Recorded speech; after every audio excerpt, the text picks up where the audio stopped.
Welcome to Like It Is. In an earlier program that we ran as a special three-part series entitled A Decade of Struggle, we included an interview with a man who worked as an informer for the Federal Bureau of Investigation. We didn't show all of that interview, however, because of time limitations. We do feel, nonetheless, that we should air as much as possible of that interview because of the gravity of the information it contains. This edition of Like It Is will be devoted solely to that end.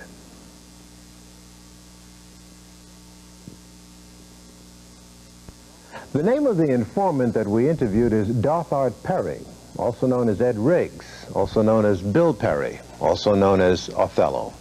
He worked for the FBI as an informer who infiltrated various black organizations during the 1960s. Ours is the only full-face on-camera interview that he has conducted thus far. Now, we interviewed him on two separate occasions. So, for purposes of continuity, we've edited this piece, going from one interview to another according to subject areas. We began with his account of how he was recruited by the FBI. I was a student at Sacramento City College and Sacramento State College. I was stopped in the parking lot one day by a special agent by the name of Frank.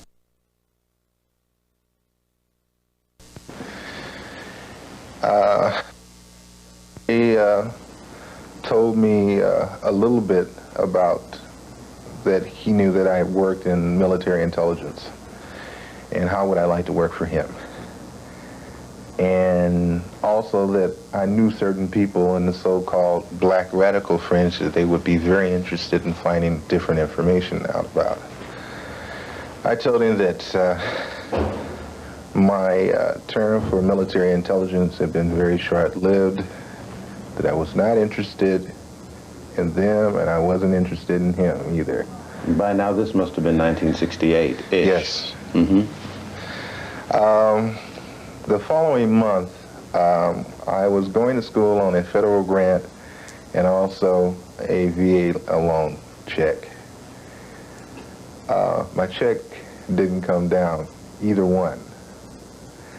I had bought a oscilloscope for a television communications class that I was taking from a person that I didn't even know. He just had the oscilloscope for sale and it was very cheap, so I bought it. Since my checks hadn't came down, being a student, and I was taking like close to, I think, about 23 units, something like that. It was a very heavy course load. I couldn't work and go to school at the same time. So I decided I would take the oscilloscope down to the pawn shop, pawn it, and use that money until my checks came. I went down, I pawned the oscilloscope. As I came out, I got busted. Possession of stolen property. It seems that someone had broken into Sacramento City College and had stolen the oscilloscope along with quite a few other things. So what happened? Well, I was taken to court due to a friend of mine, an attorney in Sacramento that I had been working for.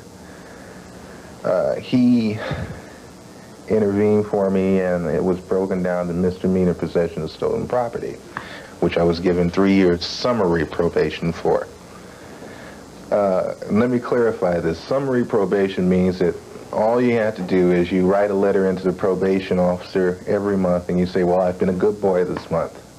Bye, you know. I got an offer for a scholarship at Los Angeles City College, which I took advantage of, and I started going to Los Angeles City College and UCLA in Los Angeles. Coming out of LACC from the school one day, I was met again by the same special agent who said that he wanted to talk to me, and the offer was still good about me working for him. Again, I told him no, I was not interested. Then told me that I should be interested because they could help me with a problem that I had And I told him I didn't have any problems that I knew of. He said, oh, yes, you remember the possession of stolen? I said, yeah, well, that's summary probation, man. I just write a letter in every month. He said, oh, no, that's not summary probation. It turned out it's a felony probation for 3 years, which means you have to report in every week. To bring it down to a nutshell, what happened? What happened was that as far as they were concerned, it was felony probation now. And if when you jump probation, that means they can put you in for the rest of the term of the probation, which came through about 2 years and 10 months. And so they threatened you with that? Yes, they did. Why didn't you stand up to that? I called the probation office in Sacramento first. They told me a warrant was out for my arrest and that I was going to jail. Did you have any particular fear of jail? Yes. I don't like to be shut in. I have a very, very dark fear of being shut up anywhere.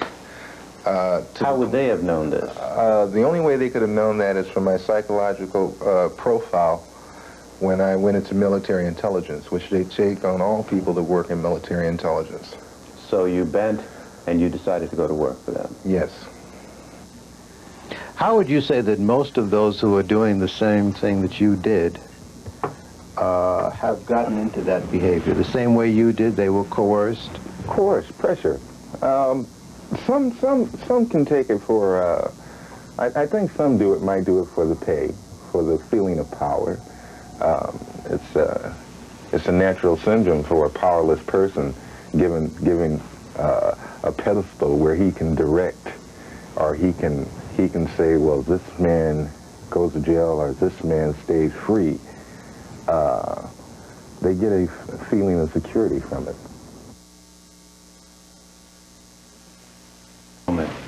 For the FBI, did you get an indoctrination or did you just start cold? No, I got an indoctrination.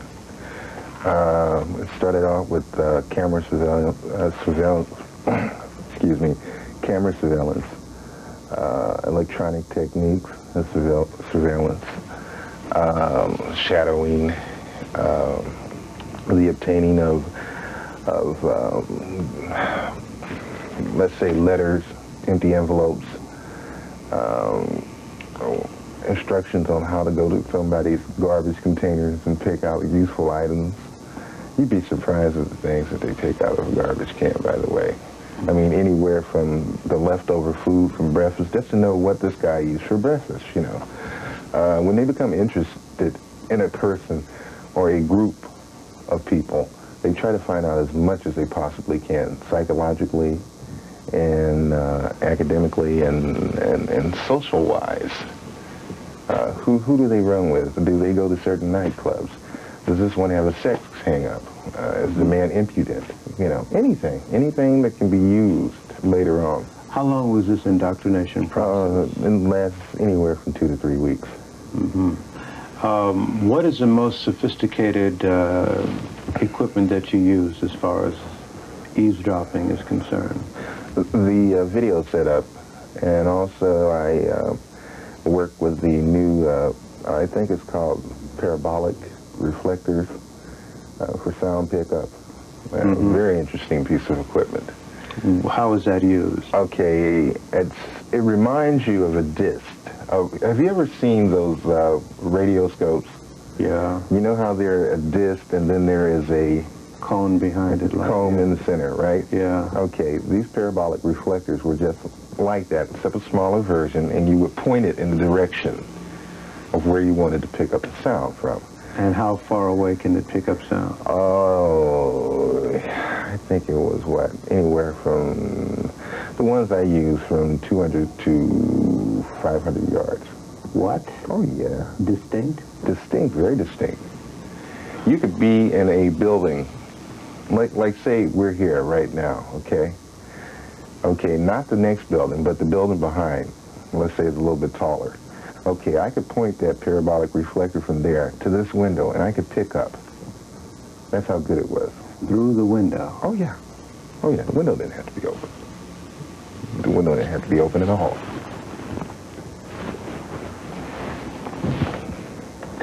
How does one go about tailing a person?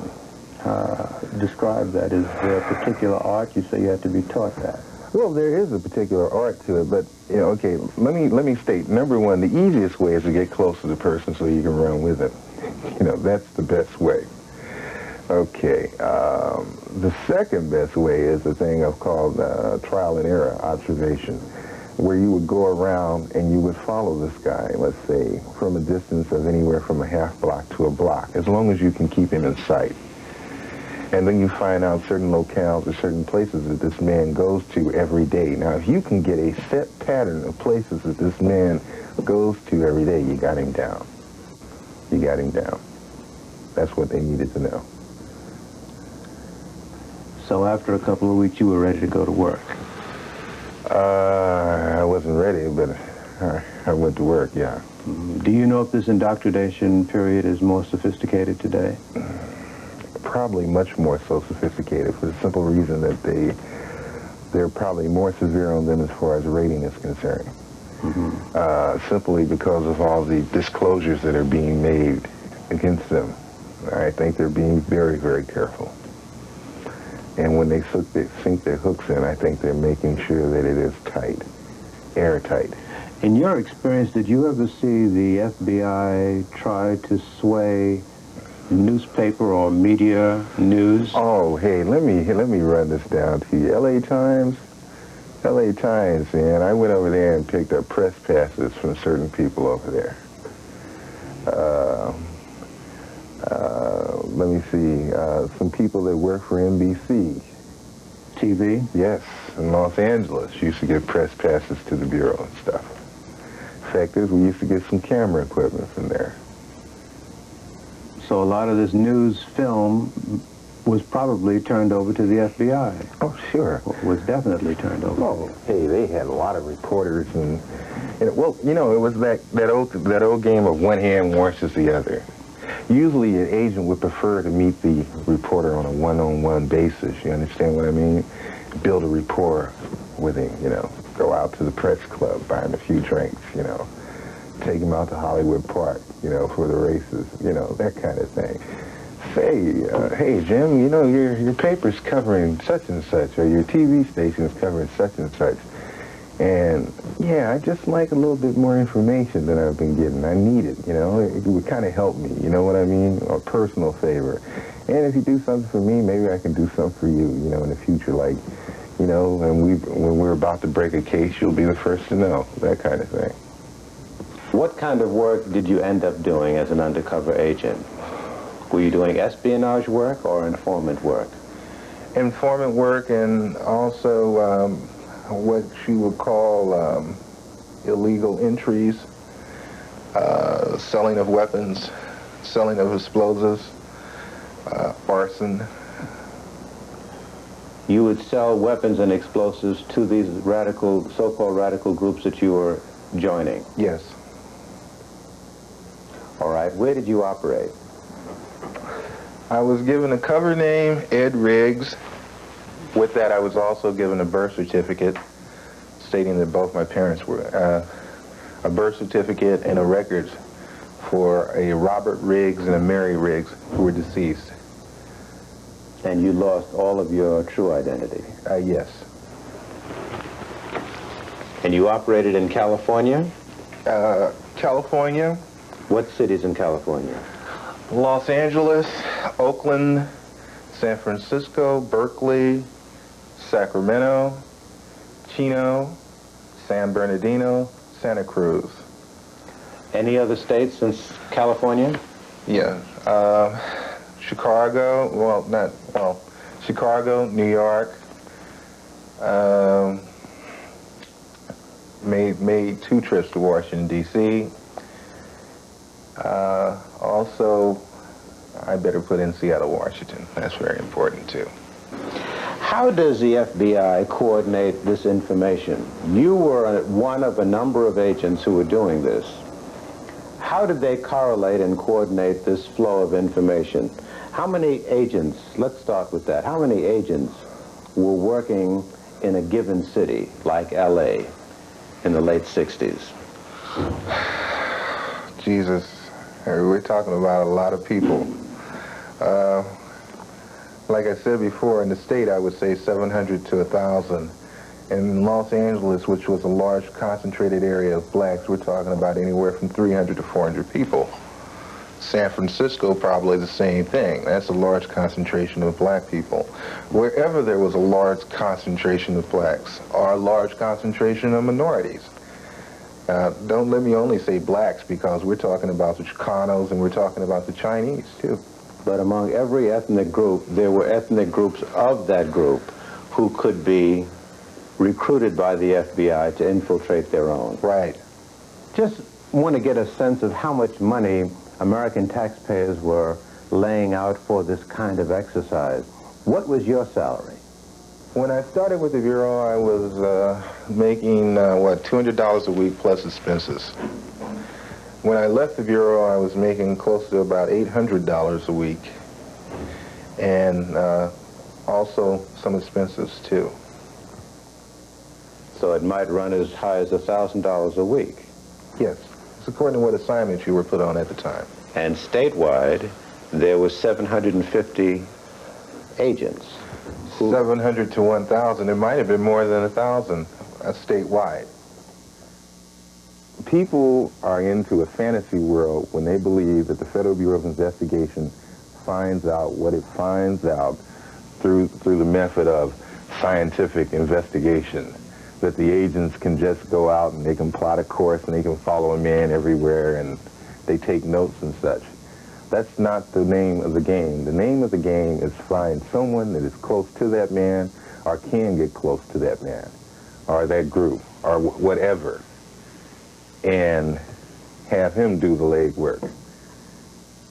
So in other words, there obviously then would have to be more informants than agents. Definitely. What would the ratio be?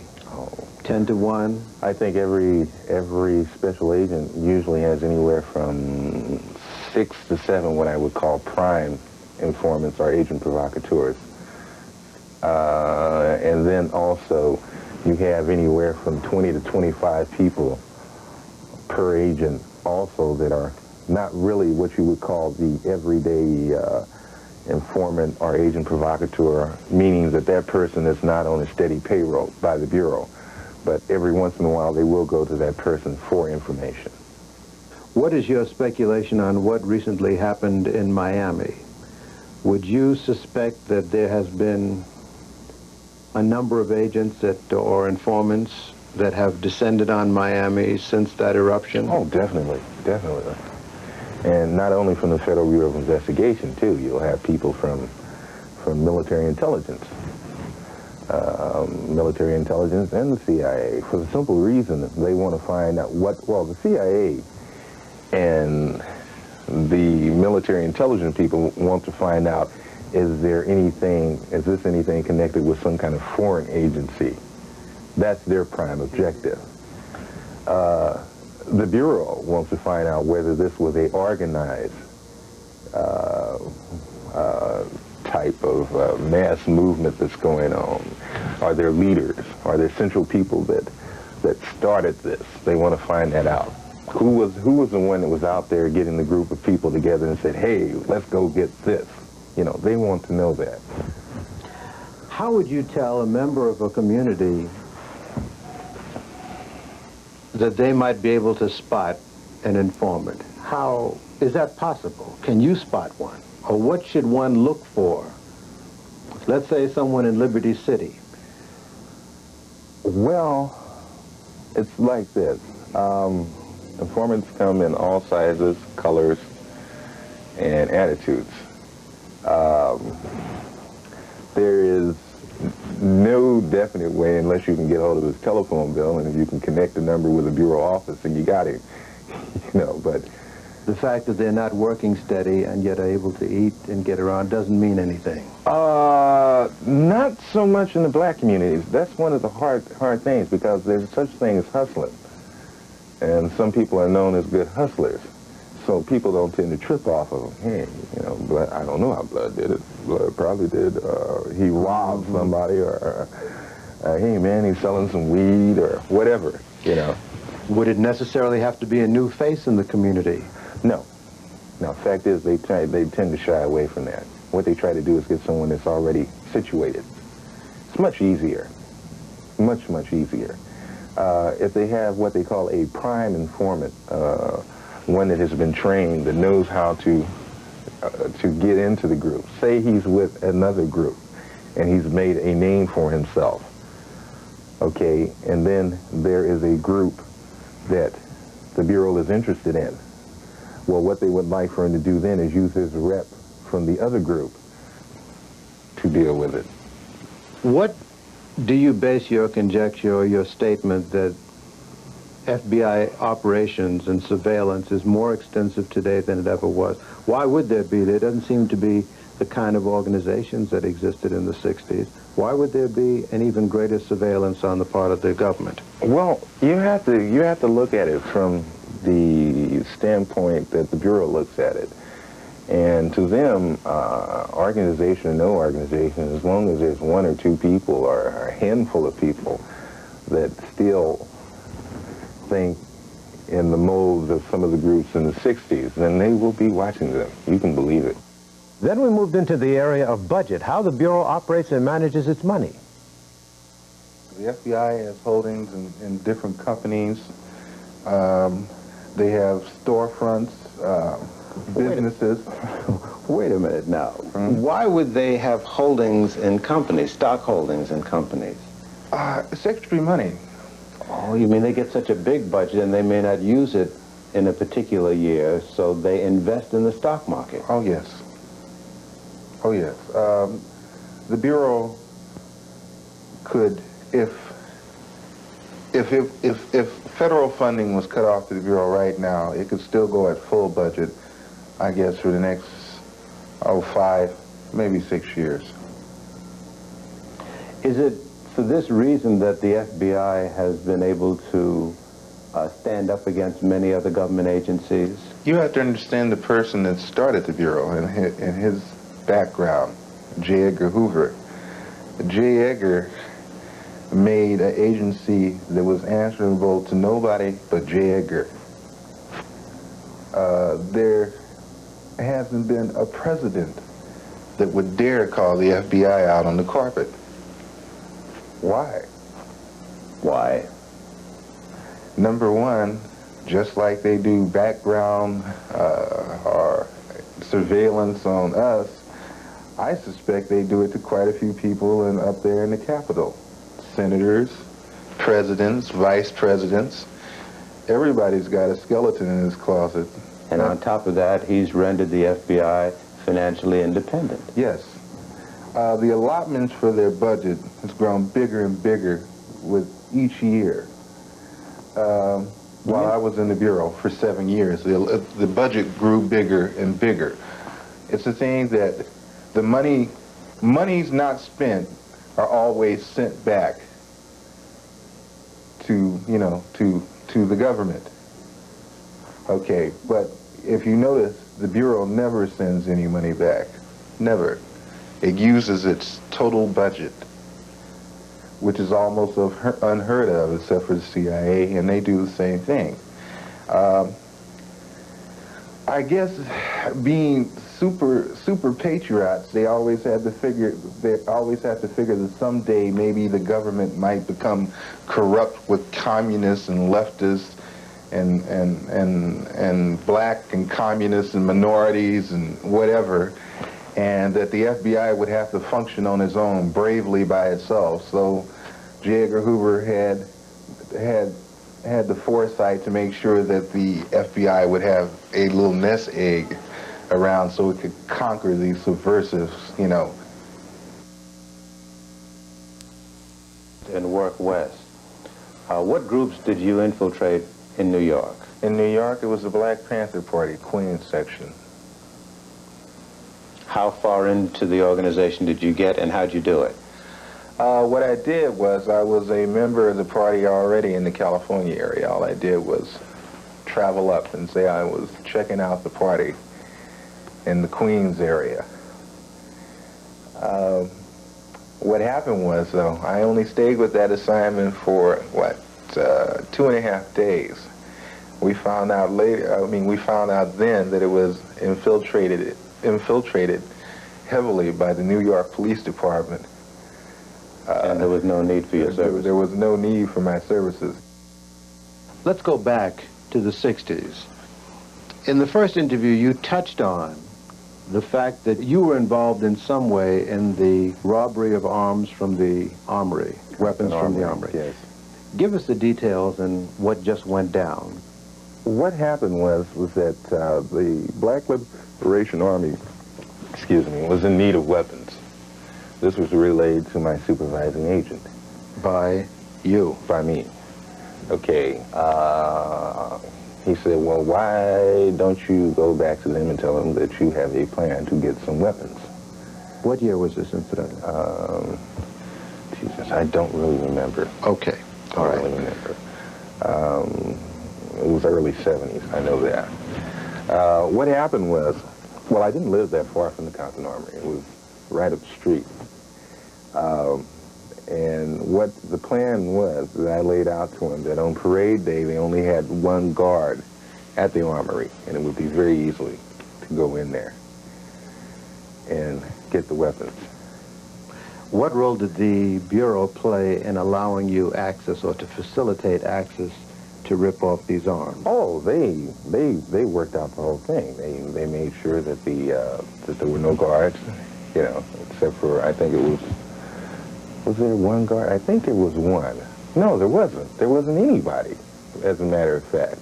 That was the thing that kind of made me nervous about the whole thing, because I said, damn, you're supposed to have, it looks kind of phony when you go to an armory on a military base that's located near the Compton Watt area, and there's no guard in there with the weapons? This is by day or by night? This happened during the day. What time of day? Morning? No, it was late afternoon. So what happened? You went into the armory via, how did you get in? What we did was... How many? It was 6 of us all together. Okay. And we cut there was a chain with a lock. We cut the chain, opened the gate, shimmied on in, got over to where the armory was, opened the door, nobody was there, took the weapons and split. But the thing about it was the firing pins were taken out of the 16, the firing pins were taken out of the 60 caliber machine guns. The grenade launchers, they were ready, no doubt. They were in A1. Nothing had been tampered with them. I couldn't understand that.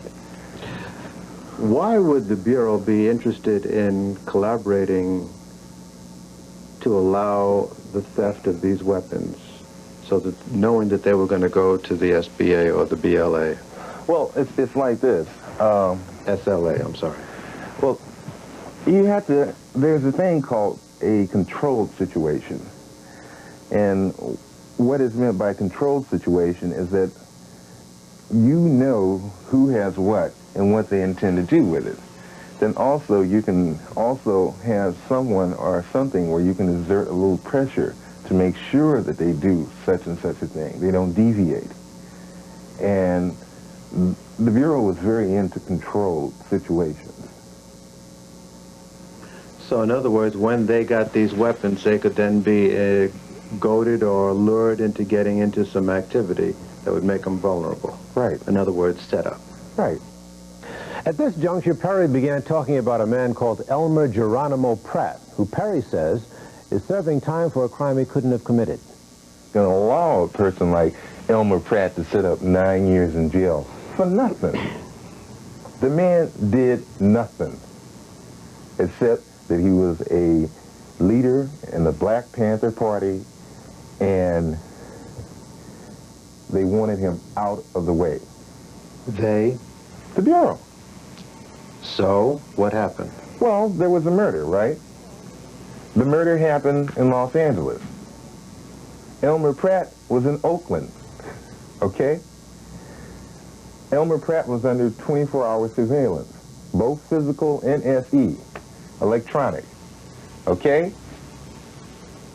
The Bureau, at any time after LAPD picked up Elmer Pratt, could have went down there and said, hey, look, you made a mistake. The guy was in Oakland, okay? They didn't. They sit back and let it happen because they wanted the man out of the way. It's sick. Here's a man that got a Bronze Star and a Silver Star. Pratt. Pratt, right, Elmer Geronimo Pratt. Who, when he got out of the service, he joined the Black Panther Party because it was a cause that he thought was just and he thought was right. Possibly, and I'm not saying, don't let me paint him a saint, the man possibly did some things, but he did not commit a murder. You know? And let me tell you something about Elmer Pratt. And this is from personal observation. The man was honest, the man was upright, and his word was his bond. You know?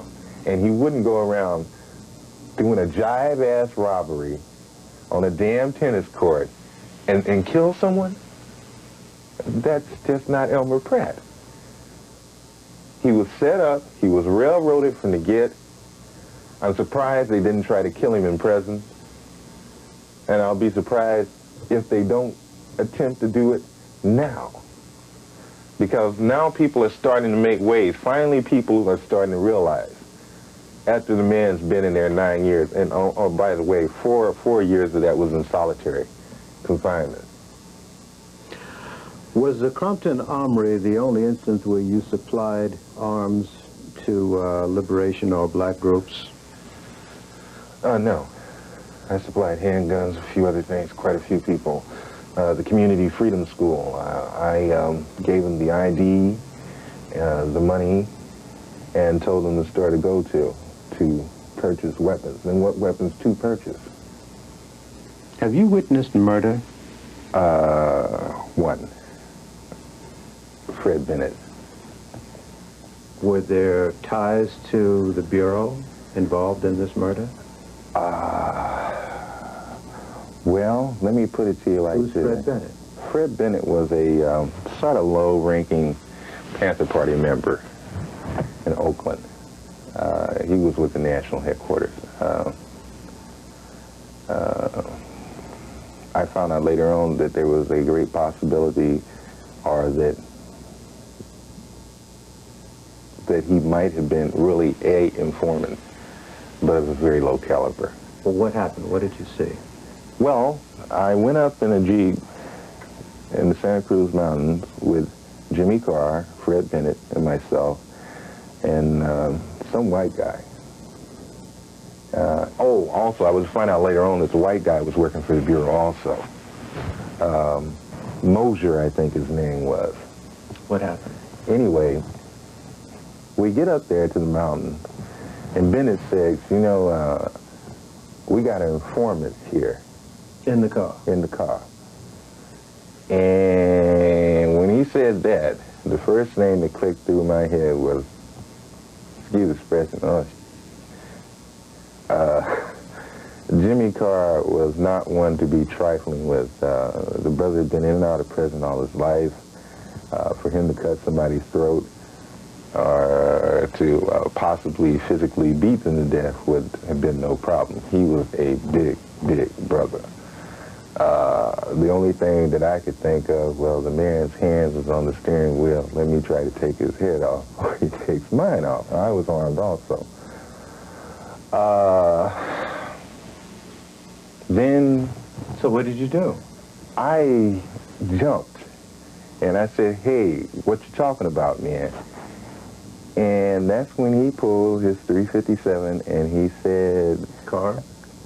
Yeah. Mm-hmm. He said, I'm talking about Freddie. And what I thought was going to happen, now when he stopped it, he took him out, he chastised him, right, slapped him around a lot. And then he took him up the hill. What I thought he was going to do was you know, like beat the guy up severely, you know, break a leg, arm, whatever, you know, mess his head up a little taste, and then leave him out there. The next thing I know, me and Mosier, the white guy, we're standing by the Jeep, and we hear 3 shots go off. And then car comes down the hill, and he says, hey, you guys got to help me get rid of the body. And I'm thinking, oh, he killed him. That's, you know, but the thing was also, I was saying, play it like it is, you know, don't act like you're going to panic or anything, you know. So we went back up the hill. The white boy was greatly agitated. I mean, he's scared. I mean, excuse the expression. We went up there. He had almost actually decapitated the man. Have you ever seen a 357? Have you seen what he could do? Yeah. Yeah, well, his head was all, you know, like off. And we got some brush, some wood, and got some gasoline for the Jeep, and car poured it over the body and threw a match, and he burned the body up. And when I got back, I called up my supervising agent immediately and told him exactly what happened. And do you know they did not do a damn thing? The car. Nothing.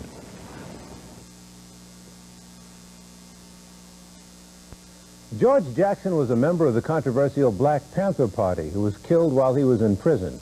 Reports are that Jackson was trying to escape from prison when he was gunned down in the prison yard. Perry had some information about that.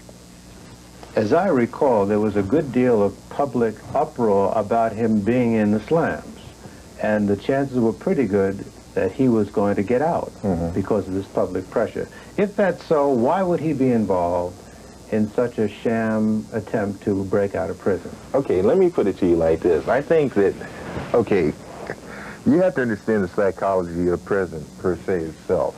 Every inmate fantasizes about breaking out. Let me put it to you like that. After you've been there a year or so, you're going to be thinking about, how can I get out of this place?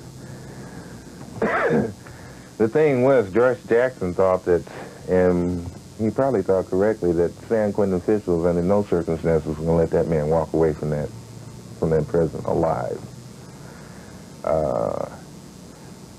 Appeal or no appeal, probation or no probation.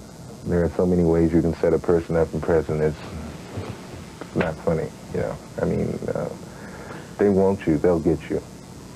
So not only because he hated the prison, but because his life was in jeopardy there. Oh yeah, more so than I think more so that his life was in jeopardy. I was called by a group of so-called radical left in California to witness some fireworks up in Santa Cruz mountain area. When I talk about fireworks, I'm talking about explosives.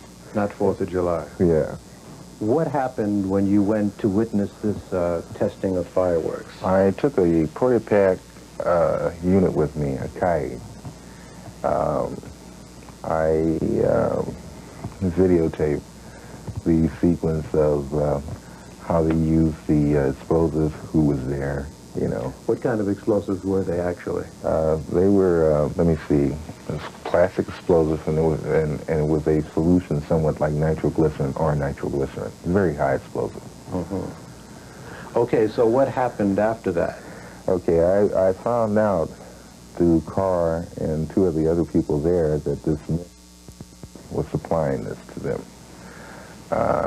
I went back with the videotape to the Bureau, and I was later to find out that also worked for the Bureau.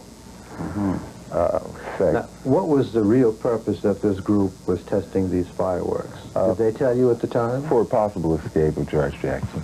Okay, so what happened? What happened was that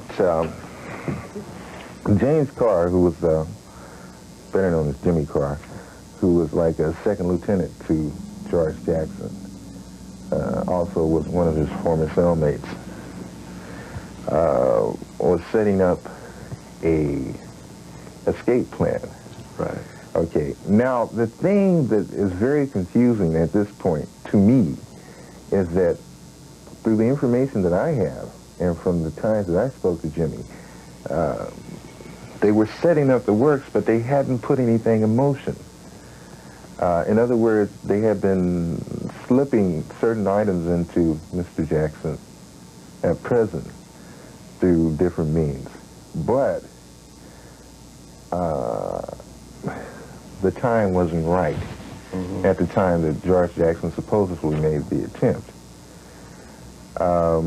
But at any rate, a plan then was for someone to slip this stuff into prison and get it to either Jimmy Carr or George Jackson to effect a breakout. Oh, no, wait a minute.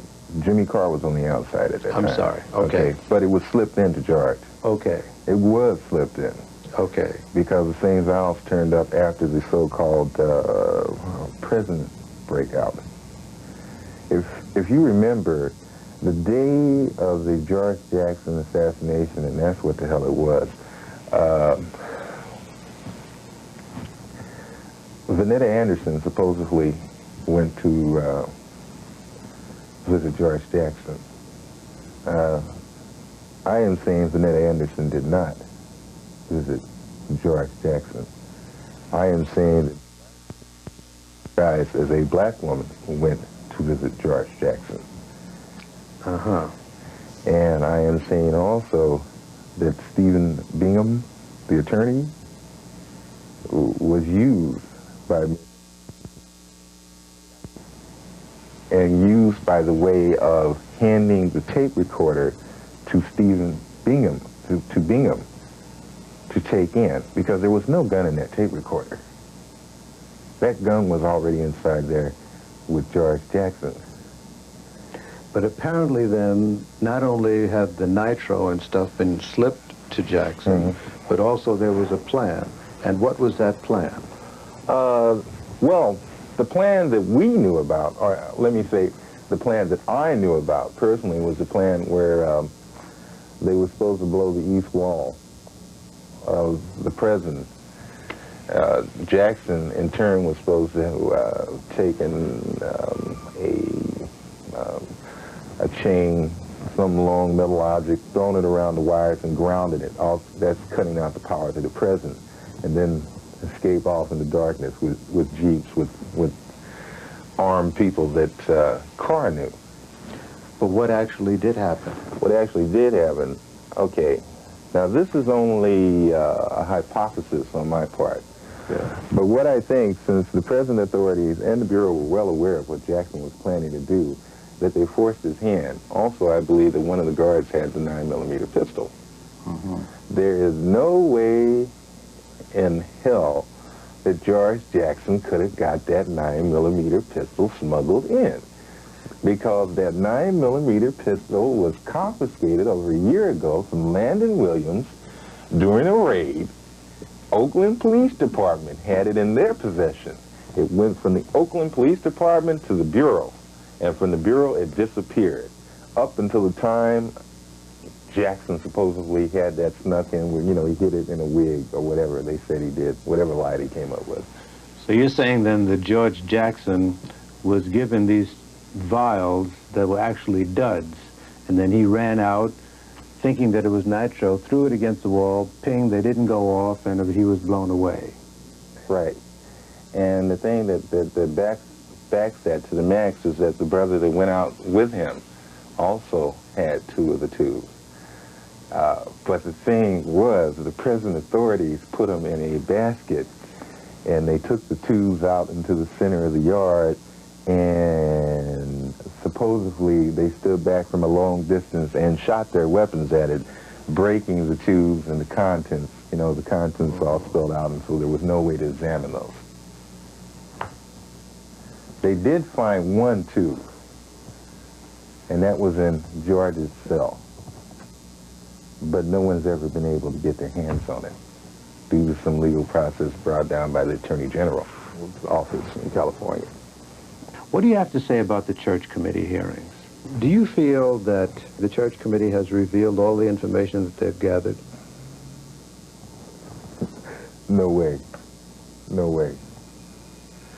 No way. What percentage would you say they've released of the material from a personal viewpoint? Personal viewpoint, I'd say about 10%, if that.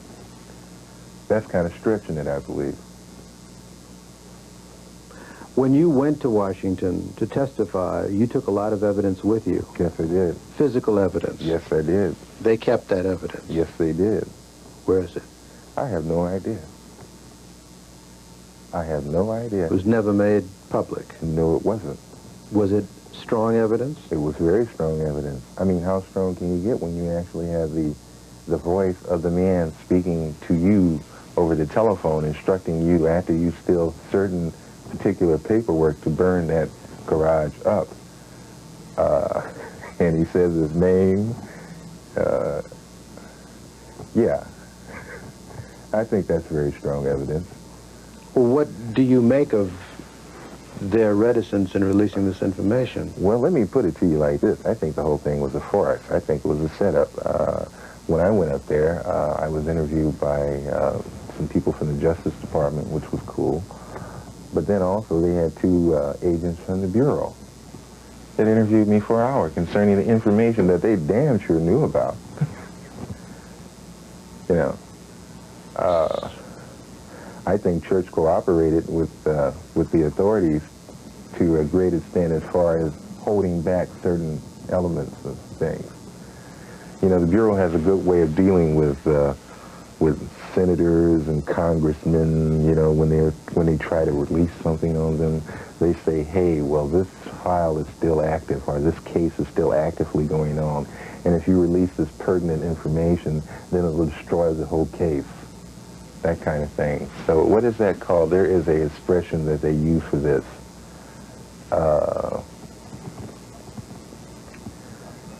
I'm trying to remember that expression. It's a little legal terminology in the interest of national security. We've aired these interviews in the hope that we've provided information and food for thought. It's not our purpose to characterize Mr. Perry nor judge him. If you choose, however, to pass judgment on Dothart Perry, it might also be appropriate to question whether or not each of us bears some responsibility for having allowed things like this to occur and continue to this very day. You know you're going to go to prison, don't you, sooner or later? Or do you think you might get away? I don't think I'm going to prison. I really don't think I'm going to prison. Are you in fear of your life? Not particularly. How can that be? It's like this. I mean, all the characters that you've been running with, and now you're turning and talking about them, naming names. Somebody's got to get warm. This interview, full face on camera, there's a good chance it's going to be seen nationwide. Well, I take it like this. I've played the game this long. I'll play the game out. I think I have a little bit more going for me now than I had before. I think people are aware of the position that I was in and why I was in the position I was in. And I don't think the Bureau under any circumstances wants to put their hands on me.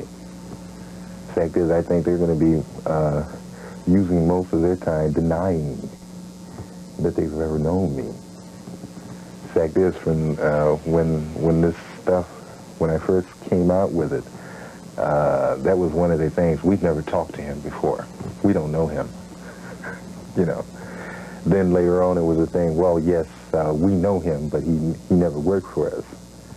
Then the third thing that came out was, well, yes, he worked for us, but he didn't work for us at the times he said he worked for us. I think they're more worried about people becoming aware of what's happening, more so than me. In your career as an informer, you committed arson, you witnessed murder, you stole weapons and supplied them to certain groups under false pretenses. You procured information from people.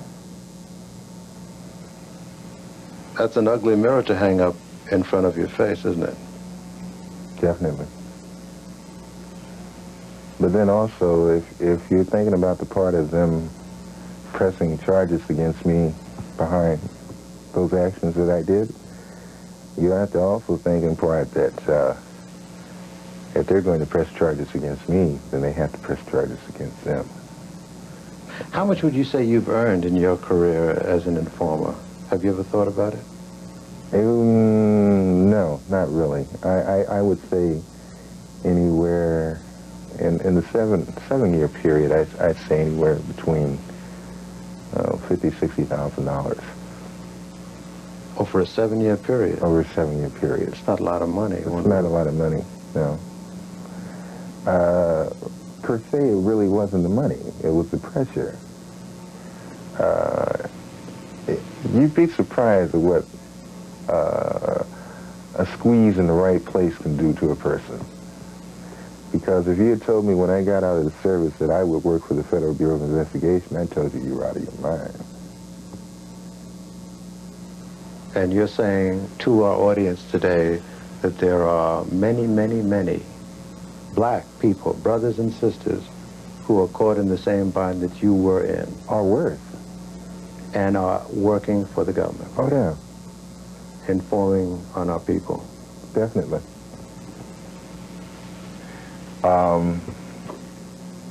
The thing that really irritates me about this whole situation is that, of course, I know what I've done. You know, I'm well aware of that. I don't need to be reminded of it. But I think that black people in general need to be reminded of it because it's happening every day, and it's happening in every city in this country. I doubt that there's a place between Alaska and California that is not happening to black people. But the thing that gets me is that black people are sitting back and they're saying, yeah, well, get him. Yeah, you can get me. Big deal. You haven't hurt them one iota. Fact is, you did them a favor, if you really want to get down to it. You did them an immense favor because you killed the cat that was pulling your coattail, and that's all they want anyway. You know, the thing is dealing directly with them. Use your lawmakers, your so-called prestigious community leaders to go out there and start questioning these people, letting them know that they're not going to allow this type of situation to happen anymore. Are you saying then that too many black folks today are apathetic and laying back in the cut, that you don't see enough resentment to what has gone down? Definitely, I'm saying that. If I was part of the madness and it makes me ill and it makes me angry, and I can go out here and do what I'm doing now, and these are the people that it was being done to, and they don't even give a damn, then hey man, what's happening? You know, you tell me, you let me know. As far back as the 1920s, when he began as FBI director, Hoover had gone after persons like Marcus Garvey. Garvey's organization, the Universal Negro Improvement Association, had a membership numbering in the millions, and somehow Hoover found this threatening and worthy of surveillance and undermining attempts. Garvey's influence had been international and had drawn world attention to America's treatment of black people. Paul Robeson was another who was viewed by Hoover as an enemy. This reporter has personally examined thousands of FBI, CIA, and other U.S. government agency documents that were kept on Paul Robeson. Robeson, like Garvey, had an international audience at his command, and he used that platform to denounce racism in the United States. Most important, however, were the questions raised by the State Department as to my political opinion. Here's a question of whether one who wants to sing and act can have, as a citizen, political opinion. And in attacking me, they suggested that when I was abroad, I spoke out against injustices to the Negro people in the United States. I certainly did. And the Supreme Court Justice just ruled, Judge Warren, in the segregation cases, that world opinion had a lot to do with that ruling, that our children, Negro children, can go to school like anybody else in the South. I'm very proud to have been a part of directing world opinion to precisely that condition. The second, that I fight for the independence of the colonial peoples of Africa. Bandung, the colored peoples of the world assembled and made it clear that nobody is going to tell them what to do. They're going to have the independence. I'm proud of that. When the 60s came, many factions of the civil rights movement had developed the same international perspective. Those of us living in the United States who see ourselves as, and who are in fact, you know, descendants of the Africans who were brought to this country, who were enslaved, and who were rebelling and revolting now against our oppressive condition, and we are concerned about Africa. We see Africa as our motherland, and we feel that we have a responsibility to speak with as much passion as any other African on this issue. The United States government says that change must come in South Africa through peaceful means. That same government has over 500,000 troops in Vietnam fighting not white people, but brown Vietnamese. So it is small wonder that the civil rights movement was also subjected to heavy attack by Hoover. Billions of government dollars were spent in this direction. Many of these activities were not only unwarranted, but of questionable legality. The congressional hearings into the assassination of Dr. King bore this out. 2 FBI agents testified before a Senate committee chaired by Senator Frank Church.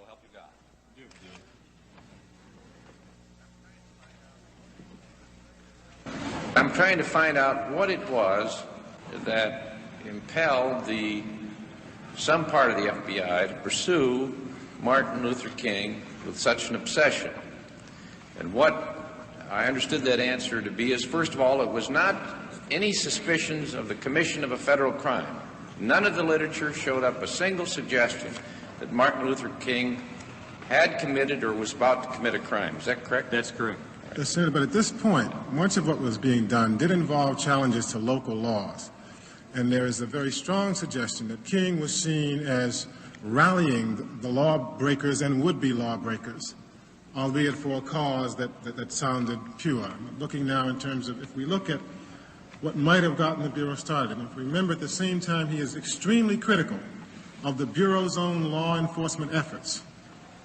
We see throughout these documents and the New Left documents that it is taboo to criticize the Bureau and particularly the director. Well, was he ever charged with fomenting violence? Did he ever participate in violence? Was it ever alleged that he was about to be violent?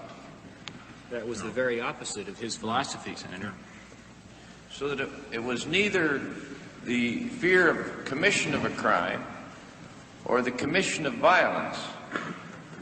Was there any serious charge that he himself was a communist? No such charge ever was made. So that what was left then was a decision on the part of some persons or person within the FBI that he should nevertheless be pursued. And replaced. And the basis for that apparently was political. The decision that he was dangerous or potentially dangerous to someone's notion of what this country should be doing, and a further theory that the FBI possessed the ability to enter into this field and to investigate and to intimidate and seek to neutralize and indeed replace a civil rights leader that they thought to be politically unacceptable. Is that correct? Yes. Correct. All right. And the tactics they used apparently had no end. Microphonic surveillance of hotel rooms. They included informants. They included sponsoring of letters signed by phony names to relatives and friends and organizers.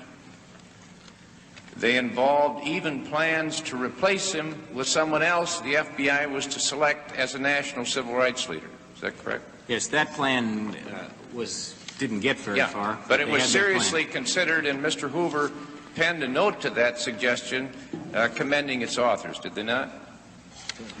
Yes. Right. It also included an indirect attempt to persuade the Pope not to see him. And many other people. A direct attempt to persuade one of our major universities not to grant him a doctorate degree. That's correct. After the March on Washington, there was an acceleration. He was defined because of his speech in that demonstration in Washington as the most dangerous and effective leader in the country, and there was a paper battle within the Bureau as to how best to attack him, and he was attacked. After Time magazine named him as Man of the Year, again, the Bureau finds that reprehensible, believes it must attack and destroy. When he was given the Nobel Prize, again, they seek to discredit Dr. King with the persons who welcomed him back from that award. When he began to speak out against the Vietnam War, there's a new crescendo of efforts by the Bureau to discredit and destroy Dr. King. It is my feeling that the assassination of Dr. King was a part of a conspiracy in the country, and I do believe that some individuals in very high places of our government were involved in this conspiracy. And it is the same conspiracy that eliminated and destroyed President Kennedy, Senator Kennedy, Malcolm X, Medgar Evers, and so many other freedom and human rights individuals. I'm convinced the government was involved at some level. I will never separate the conduct, the attitude of Hoover and the FBI from Dr. King's assassination. I never will do that. I think one of the most important things that come out in that investigation was that Martin Luther King in Memphis was in a white hotel, and the FBI admitted that they leaked to the press that Dr. King was staying in a white hotel instead of a black hotel, and it was that embarrassment that forced Dr. King to move into the Lorraine Hotel where he was killed. There are more questions regarding the FBI's role in the assassination of Dr. King. For example, why was Dr. King stripped of his protection just before he was killed in Memphis? Reporter Les Payne and myself interviewed police officer Ed Reddit of the Memphis Police Department, who told how he was mysteriously removed from his security post near Dr. King. However, later, his superior, Chief Holloman, denied doing so. Why do you feel you were pulled away from your assignment of surveillance that day? Why do you think they pulled you away? I think because whoever pulled the trigger, I could identify. When there were complaints from somebody, did we reduce manpower at the Lorraine? Did we reduce manpower in the area? No. The attorneys general in 1965 had for 25 years authorized wiretaps in a fairly widespread fashion. This was just one. At the very most, the only thing I can think of that I would have done, but I didn't even do that, was go talk to Bob Kennedy and ask him about it. But Mr. Katzenbach, in whom I also had great confidence, without giving me the details, said that it was all right, that he had, that there were it was not being done anymore, it would not be done anymore, and that there was just nothing to worry about. I think the issue is the neo-fascist police state mentality that pervaded the intelligence community, that is a danger to America to this day. Malcolm X was kept under heavy FBI surveillance since he got out of prison back in 1953. As he rose to national prominence as the black Muslims' chief spokesman, he became aware that he was under close watch. Our desire, our prayer, that we can have a peaceful, intelligent rally here this afternoon. But at the same time, we see that they have surrounded us with many of their own agents in uniform and out of uniform. That surveillance escalated into the infiltration of the Nation of Islam. Personal frailties were played upon, jealousy arose, and Malcolm was ultimately ousted from that organization. This caused an intense climate of rivalry that set the stage for Malcolm's assassination in February of 1965. He was really declared a hypocrite at the time. and because of some of the things that he was saying in regards to the Honorable Elijah Muhammad, may God be pleased with him, a strong position was really taken against him. The ministers began to speak out against the things that Malcolm was saying in regards to the Honorable Elijah Muhammad, accusations that he had made about the Honorable Elijah Muhammad. He had accused the Honorable Elijah Muhammad, for instance, of fathering children and etc. And you must understand that at that time, the Honorable Elijah Muhammad, to the Muslims then, was held in such high reverence as you would even think of any prophet being held in high reverence. And this is the kind of love and admiration that the Muslims at that time had for the Honorable Elijah Muhammad. So when Minister Malcolm began to say those things, it was taken as an outright lie. I would say that, take for instance, one time in the Muhammad Speaks at that time, the newspaper printed a big article concerning the chief hypocrite. And it actually had a picture of Malcolm's head, you know, rolling or bouncing down the street at that time. And, you know, the way that picture is depicted, you know, he has little horns on his head and things like this here. So indirectly, I would say that a very, very strong position was taken against him. Yes, he's immoral. You can't take 9 teenage women and seduce them and give them babies and not tell me and then tell me you're moral. You could do it if you admitted you did it and admitted that the babies were yours. I'd shake your hand and call you a man. A good one, too. But anytime you seduce teenage girls and make them be charged with adultery, make them hide your crime, why, you're not even a man, much less a divine man. So, and this is what he did. He took at least 9 that we know about. And I'm not speculating because he told this to me himself. Yes, that's why he wanted me dead, because he knew that as soon as I woke up, I'd tell it.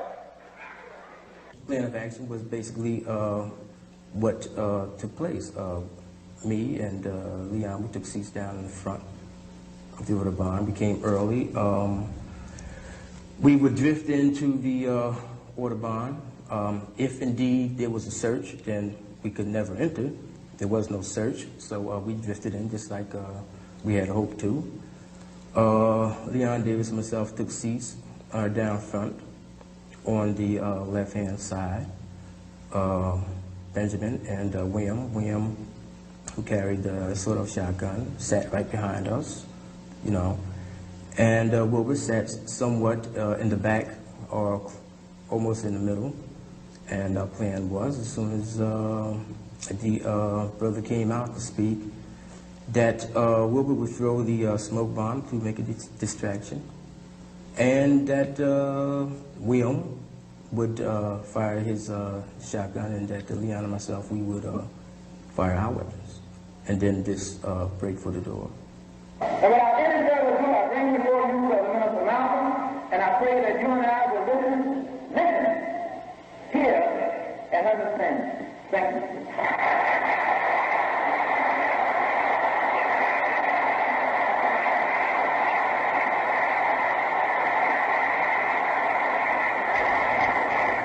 Salam alaikum.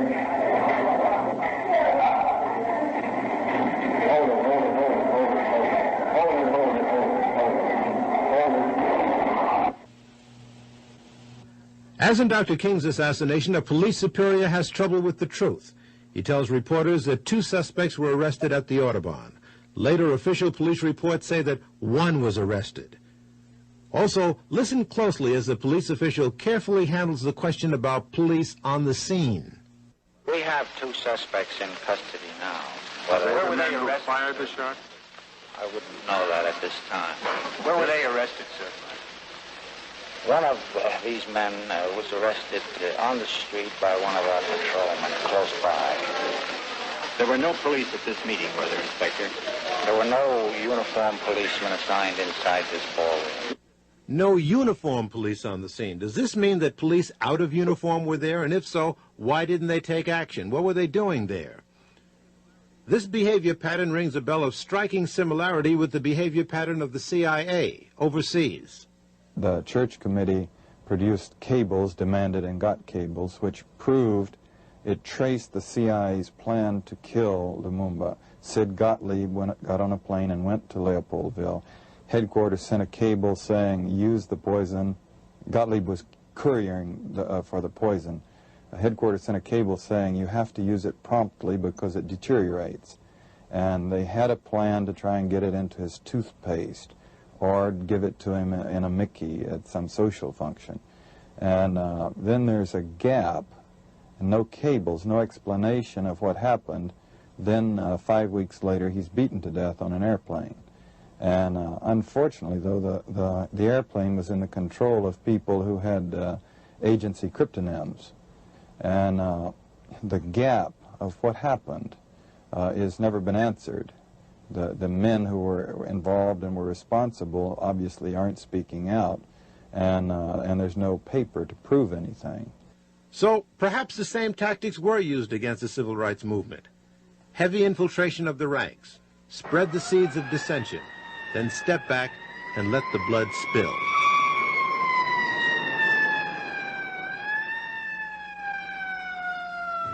As I see it, Mr. Chairman, it is for this committee to be able to figure out how to persuade the people of this country that indeed it did go on. And how shall we ensure that it never happen again? But it will happen repeatedly unless we can bring ourselves to understand and accept that it did go on.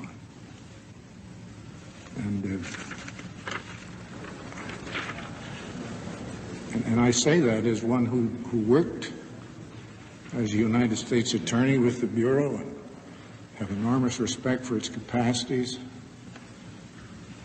the field of kidnapping, bank robbery, and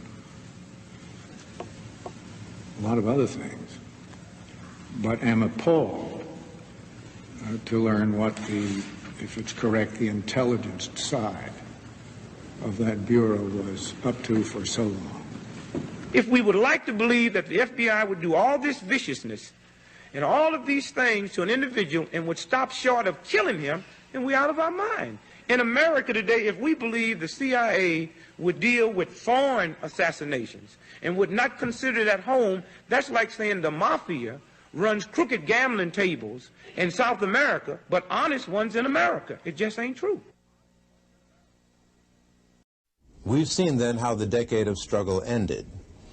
Many of the prominent figures like Malcolm X and Martin Luther King Jr. were assassinated amidst an intense climate of hatred that government agencies were acutely aware of. In fact, the FBI contributed to creating the climate of hate. Moreover, the assassinations themselves appear to have been facilitated by an elaborate network of government and police agencies who were watching very closely every move that Malcolm X and Martin Luther King Jr. were making, and then at the same time they disappeared just as the assassinations occurred. But those were the leaders. What about the students, the troops of the movement? Well, they too were subjected to harassment. This document that you're looking at now shows how the FBI tried to divide factions within the Student Nonviolent Coordinating Committee. And the Black Panther Party was also subjected to heavy, heavy surveillance. We knew the history of the FBI's infiltration tactics in other organizations, particularly the American Communist Party. There was already a record compiled that showed that the FBI was even in charge of various branches of the Communist Party. So we understood that police tactic of infiltration. There was a situation where, in a sense, the white racism was its own victim. Like, for racist reasons, J. Edgar Hoover had not recruited black agents. He had a lot of white agents. And it takes time to train some black agents. In the meantime, those white agents, try as they might, were not able to infiltrate our ranks because the Black Panther Party did not have any white members, okay? And we relied upon people that we knew, and we kept people that we didn't know on another level. And I think this is why we didn't suffer more, put it that way, because they did catch up and start a crash program of recruiting black agents, and they very quickly filled that gap, but it took them about a year to do it. In the summer of 1978, I interviewed a man who worked as an informer for the FBI during the 1960s. His name is Dothard Perry, also known as Ed Riggs, also known as Bill Perry, also known as Othello. How were you paid? The pay was always in cash. Cash, and you would sign a card. It would go like this. A rendezvous or a drop-off point would be picked out either by yourself or the agent. You would meet the agent there. Usually it would be in a vehicle. You get in the vehicle, he would hand you the money. He would tell you first to count the money. He would tell you the amount while you counted it. If the amount was there, he would then bring out a card. On that card would be for the week of such and such. In other words, the week was dated. So-and-so has been paid the amount of. Then you would sign the card, and then the agent would sign the card. The reason for this is that if all of a sudden the IRS became very interested about where you were getting all this extra money from, you could always tell them to go back to the Bureau, and the Bureau would have your cards on file. I see. Were there such things as bonuses? Oh, yes. What were they paid for?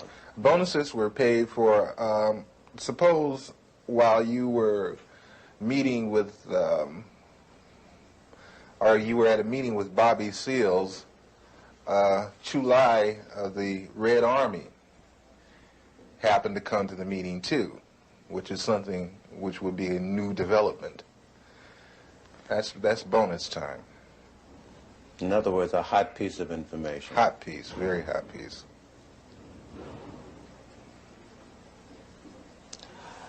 Did you ever suffer pangs of conscience? Quite a few times. Quite a few times. I still suffer pains of conscience. I suffer from the fact that a lot of people trusted me, and I misused that trust. I suffer from the fact that a lot of information that I gave out was the undoing of certain groups or certain people. I suffer from the fact that I'm on the run constantly. I have no real life to speak of. You have no family life, really? You have a wife? No, I don't have a wife. I do have a child.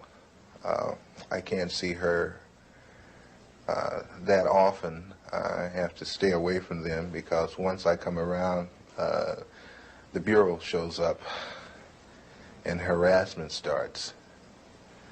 I have very few close personal friends, no one to really confide in.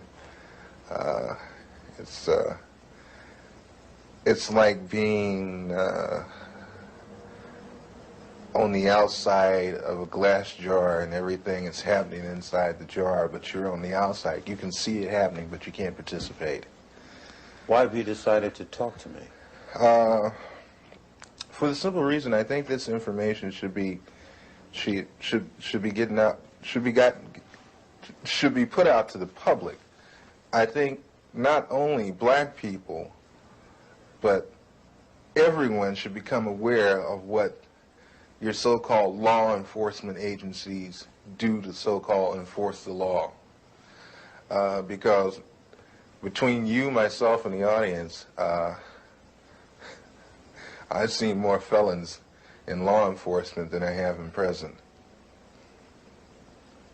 Many would say, well, look, you yourself just got through saying that the DLA was involved in criminal activity.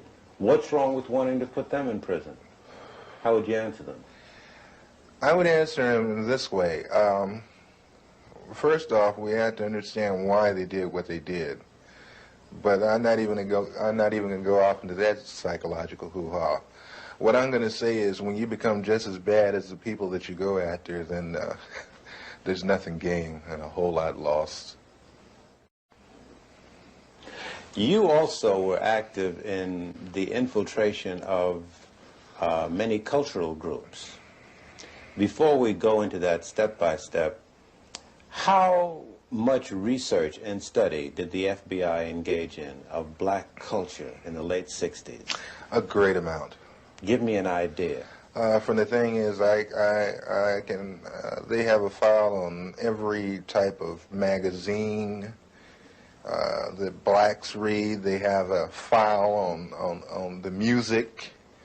Music? Music, dance, theater, actors, comedians, you name it, man.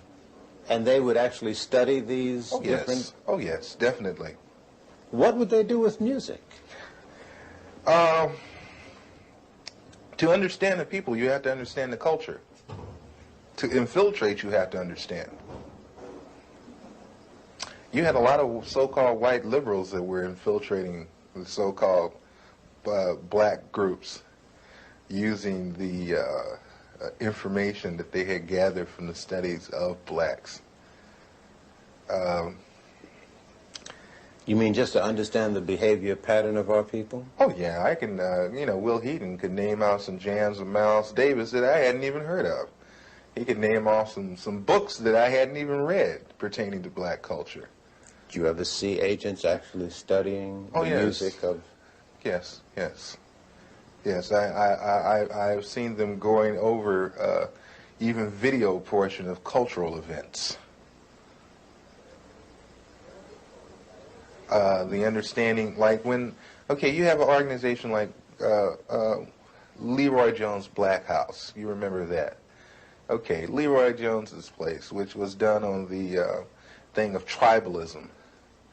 That's where I first heard the word Kintu, Mantu, Hantu, Hentu.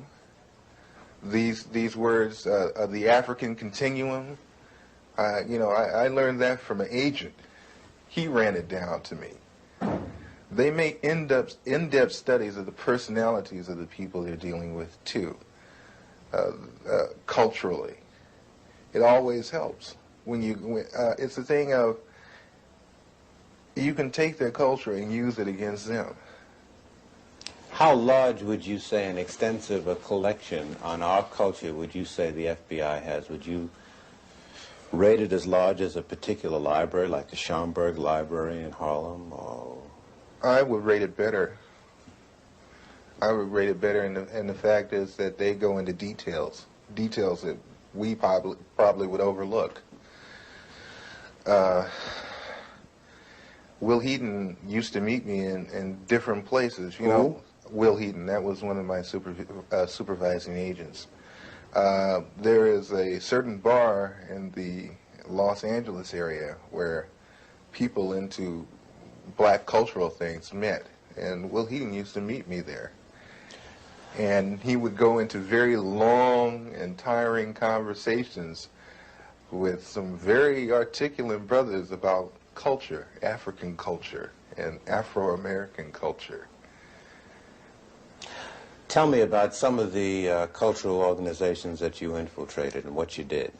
PASLA, Mafunde, Watts Writers Workshop, which they have... The Watts Writers Workshop? Yes. Watts Writers Workshop, which was one of the oldest established black writers workshop. That place was burned down. Yeah. The Bureau had it burnt down. How do you know that? I know because I participated. I did the arson. You burned down the Watts Writers? Yes. Why did they want it to go? At the time, funding had been cut to the workshop, had been cut out, but it looked like there was a possibility of a grant being given back to the workshop. And if there was no theater, there would be no grant. How did you do it? 2 cans of kerosene, Purex bottle, gasoline, and a flare, highway flare. Why didn't you use more sophisticated stuff? Oh, no. No. You're never overly sophisticated. It's too obvious. This way you make it look like, you know, maybe somebody in the neighborhood that got kicked out of the theater at one time got mad and came and burned the damn theater up, that kind of thing. But you were involved in this theater? I mean, did it get to you at all what you were? Hey, man, that got to me a great deal. I love that theater. I built the stage. You built the stage? Oh, yeah. When I got to the workshop, the stage that had been, the original stage that had been built needed an extension on it. The original part of the stage was in terrible condition. They had no lighting system. I put the lighting system in myself. I put the stage in myself. And that was a stage, man. And that was a theater. It's a nice theater. Who was the director of that workshop? Harry Dolan. Harry Dolan. Some very, very well-known artists supported that workshop, gave money to it. Some very well-known artists came out of the Watts Writers Workshop. You know, Glenn Tubman, Yaphet Kotto. Sidney Poitier used to come down there and give a class. Sammy Davis Jr. used to come down there all the time. Quincy Jones used to come there and give music classes. We had our own 8-track studio setup for sound. We had our own sound room there. Was part of your other activities and responsibilities to study the profiles of celebrities who were supportive of organizations? Definitely, and especially, like I said, psychological backgrounds, weaknesses and strengths. Did he have a weakness for blondes? Did he have a weakness for money? Did he snort cocaine? Did he smoke marijuana? They even get into, and that's one thing the Bureau loves, is their sexual background. They have files and files on different blacks, not only celebrities, but a lot of others, sexual activity. What would they do with this information? Oh, that's used as a weakness. So they would feed to these weaknesses? Yes. Did you see that happen? Oh, yes. Doc Holliday, who is one of the leaders of the BGF, Black Guerrilla Family, which is a prison gang in the California state prison system. Upon his release from prison, a certain sister made herself known to him at a nightclub, whereupon he moved in with her, and she picked up names, telephone numbers, information, you know, that kind of thing. That lasted for a good 3.5 months. Was this an unusual thing, or did this happen often? No, that happens all the time. Did you yourself get involved in doing that? Yes.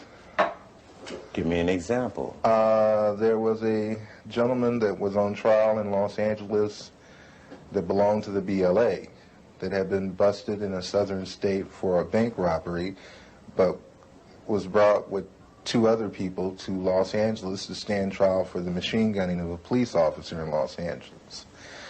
I was supposed to worm my way into the affections of his sister, and whatever it took to get the information that I needed as far as what kind of defense they planned to use as to turn this information over to the federal prosecution. Did you do it? I got the information, and thank God I didn't have to go through with the actual thing of sexual activity. What do you mean, thank God? The sister was rather unappealing. How did you justify to the organizations in which you had infiltrated yourself that you were living on an $800 a week stipend or on an $800 a week standard of living when most of them were living hand to mouth? Well, hey, brother, I'm hustling, I mean, hey, man, sell a little of this on the side, a little of that on the side, I get over, that kind of thing. In other words, ain't nobody's business but mine where I get the money. So, everybody took it for granted that I was possibly doing a little dealing on the side. That kind of thing. Then also, everybody liked me for the simple reason that I would do things that I didn't have to do. I would go out of my way. Like Mafunde would have a pageant and they needed someone to do the sound setup for him, and I'd say, of course, I'll do it for you, that kind of thing. I was very well liked at one time in the community. Would you say to American citizens that this situation of surveillance and infiltration continues to this day? Oh, yes. On the dimension that you experienced? Probably much larger by now. Larger? Oh, yeah. Let me put it to you like this. Each year, everything gradually escalated up more and more. So I figure when I left, it didn't stop escalating. As they say, one monkey does not stop anybody's show. You mentioned Sammy Davis Jr., who at one time, it was reported, gave money to the Black Panther Party, I believe. Were you ever assigned to look into that? Yes, I was told to try to get as close to Mr. Davis or to anyone in his office as I could. I used to go up and have real chit-chat, chummy conversation with his personal secretary, Ann, at the 9000 building on Sunset.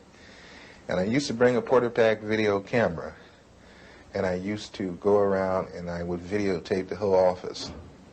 You mean celebrities would be coming into his office and you'd film them freely? Oh, yeah. Didn't they question that? I'm from the Ross Writers Workshop. Yeah, right on, brother, that kind of thing. No questions asked. Same thing with the NAACP Image Awards. They were very interested in people like Sammy Davis Jr. There was another black in Los Angeles that they were very interested in because, not Los Angeles, but in Sacramento, Nathaniel Colley, who's attorney for the NAACP. And I know Nat. And they wanted information on him, just for the simple reason that he's an attorney for the NAACP, which makes no sense to me, but must make a lot of sense to them because they use the information. You've been called upon to testify in Washington. Before who? Before the Senate Committee. I was called first to testify before the Church Committee,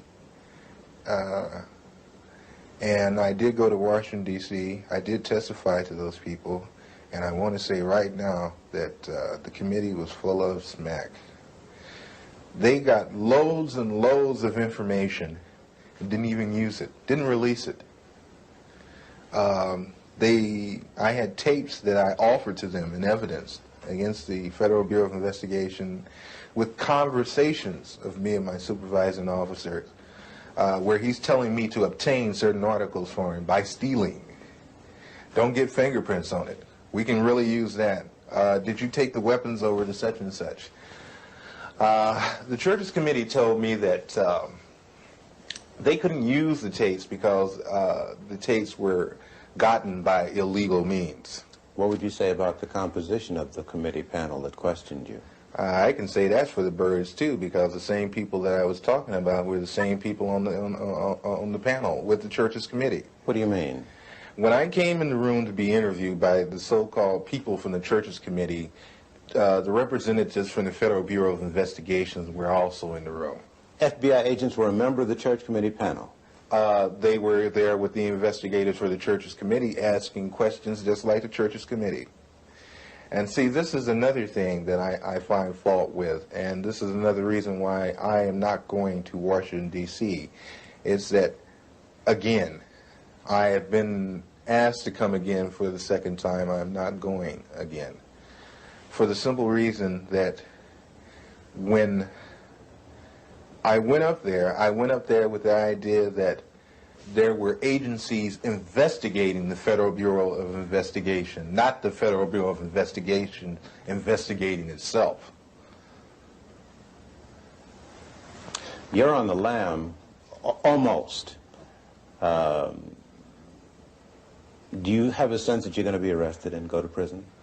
Oh yeah, eventually. Eventually, when things come to a head, it has to. It has to be that way. No other way around it. What would you say to citizens who sit and listen to what you've said and have a sense of frustration and helplessness? There are some agents, the old line agents, that disagree with the tactics that were used during the so-called COINTEL period. But one thing I don't want us to jump off of is that people always talk about, they're talking about COINTEL now so heavily. I'm not talking about COINTEL, I'm talking about a thing called BD, which was better known as Black Desk. The Black Desk was set up for a simple thing of infiltrating black organizations and black groups, whatever. Where was this Black Desk, or were there a number of them? There were a number of Black Desks, but the head Black Desk was in Washington, D.C., controlled by Sullivan. And the... Was he black? No. Mm-hmm. And what was the function of the Black Desks all over the country? I guess there were dozens. The function of the Black Desk was to monitor activity, social unrest, revolutionary groups, cultural groups, and such in the black community. And feed it into this central desk. And it still exists? As far as I know, yes. We've seen a number of investigations into the assassination of Martin Luther King. We've seen an extended police trial of the assassination of Malcolm X.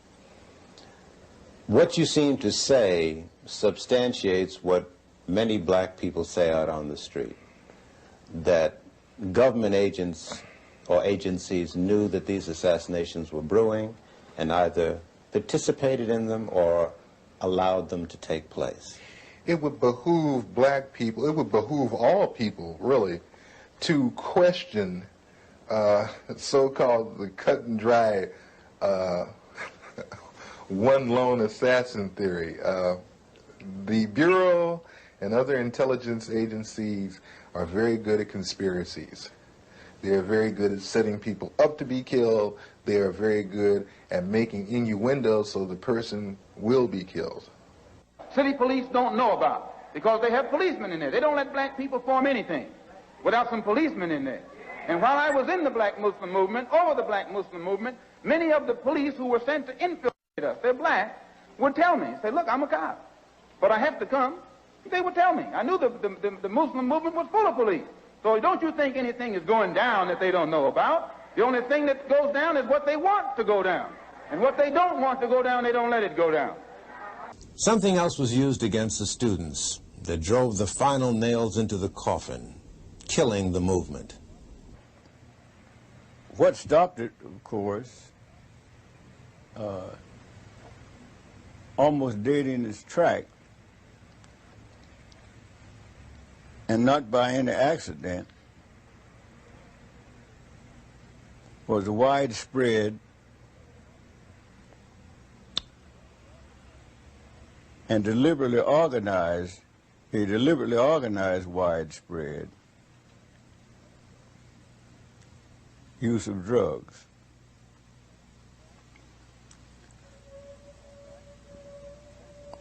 The fact that a decision was made, and I think most of you are familiar with the broadcast of the mafia defector who went on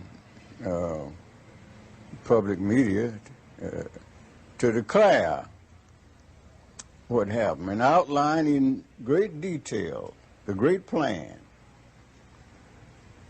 of how to destroy the black youth of the nation, starting in New York. He said in a meeting 20 miles outside of New York City, the great decision was made. He said he didn't have to guess about it, and those who heard him know that I'm quoting him almost verbatim. because he was there. And the decision was to concentrate the distribution of drugs